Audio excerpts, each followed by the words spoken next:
కోలేకపోయినాం. ఇక కాంగ్రెస్ వాళ్ళు ఏం చేసిండ్రు, సందెట్లో సడేమి అని చెప్పి డైలాగులు కొట్టిండ్రు, ఉదర కొట్టిండ్రు, ఉపన్యాసాలు ఇచ్చిండ్రు, అశోక్ నగర్ పోయినరు, ఆడ ప్రిపేర్ అవుతున్న పిల్లగాళ్ళని నెత్తి ఖరాబ్ చేసిండ్రు. చేసి ఏం చెప్పిండ్రు, 2 లక్షల ఉద్యోగాలు ఇస్తాం మొదటి సంవత్సరంలో. రాహుల్ గాంధీ చెప్పిండు, వాళ్ళు వీళ్ళు కాదు. ఇవాళ లీడర్ ఆఫ్ ఆపోజిషన్గా ఉన్న రాహుల్ గాంధీ ఆయనే చెప్పిండు, మొదటి సంవత్సరంలోనే 2 లక్షల ఉద్యోగ నియామకాలు చేస్తా అన్నాడు. మరి ఇవాళ జూలై 10, వాళ్ళు గద్దెనెక్కింది డిసెంబర్ 7. అంటే 7 నెలలు దాటి 8వ నెల అడుగు పెట్టినాం. ఇప్పటి వరకు ఒక్క నోటిఫికేషన్ ఇవ్వలేదు.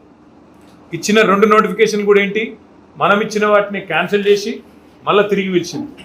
గ్రూప్ 1 మనం ఇచ్చిన నోటిఫికేషన్, దాన్ని రద్దు చేసి దానికి ఒక 60 ఉద్యోగాలు జోడించి మళ్ళీ కొత్తగా ఇచ్చినట్టు యాక్టింగ్.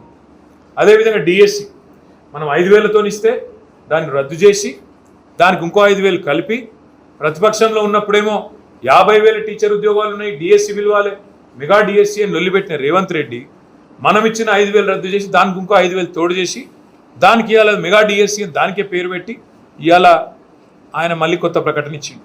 ఈ 2 మనం రద్దు చేసి ఇచ్చిన వాటిని రీనోటిఫై చేసుడు తప్ప కొత్త నోటిఫికేషన్ ఒక్కటి ఇవ్వలే.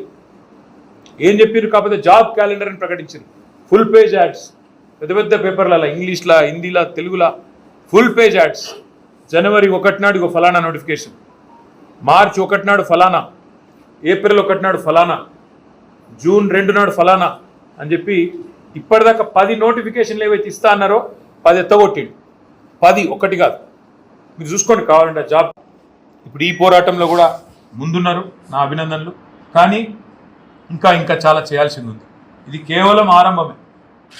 ఇప్పుడు మనం ఈ ప్రభుత్వం అయితే ఏ ఒక్క హామీ కూడా నిలుపుకునే ఆలోచనలో లేదు, నిలుపుకునే శక్తి లేదు. ఇక రోజు ఒకటే దుకాణం, తెల్లారు లేస్తే కేసీఆర్ను తిట్టాలి, కేసీఆర్ను బద్నాం చేయాలి, కేసీఆర్ ఇట్లా, కేసీఆర్ అట్లా అని రోజు ఒక్క అటెన్షన్ డైవర్షన్ గేమ్ ఆడాలి. ఒకరోజు ట్యాపింగు, ఒకరోజు కాళేశ్వరము, ఒకరోజు ఇంకో రోజు ఇంకోటి డ్రామా నడిపించాలి. మొత్తానికి అసలు పని ఎదురా అంటే అది మాత్రం ఏం లేదు. రైతు బంధు ఎప్పుడు ఇస్తావో చెప్పేది లేదు, మహాలక్ష్మి ఎప్పుడు చాలా అవుతుందో తెలియదు, 2 లక్షల ఉద్యోగాల సంగతి అంతకంటే తెలియదు. మరి ఏమైందిరా, ప్రైవేట్ యూనివర్సిటీలు ఎందుకు ఇచ్చినావు, అన్నావు కదా, కాంగ్రెస్ వాడు వస్తే అంటే సమాధానం ఉండదు, ఇంకోటి ఏదో రాపియాలి పేపర్లో, ఆ టైప్లో నడుస్తూ ఉంది. ఆఖరికి సోషల్ మీడియాలో పోస్ట్ పెడితే కూడా ఇవాళ ఎదురుదాడి చేసే పరిస్థితి. ఫోన్లు చేసి, పోలీసు వాళ్ళు ఫోన్లు చేసి బెదిరించి డిలీట్ చేపిస్తాను.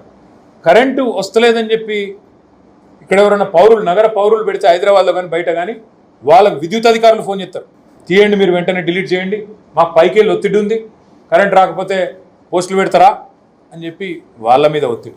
సో ఈ చిల్లర రాజకీయం ఏదైతే అధికారాన్ని అడ్డం పెట్టుకొని దబాయించి ప్రజలను నడిపిస్తా అనుకుంటున్నారో, ఎక్కువ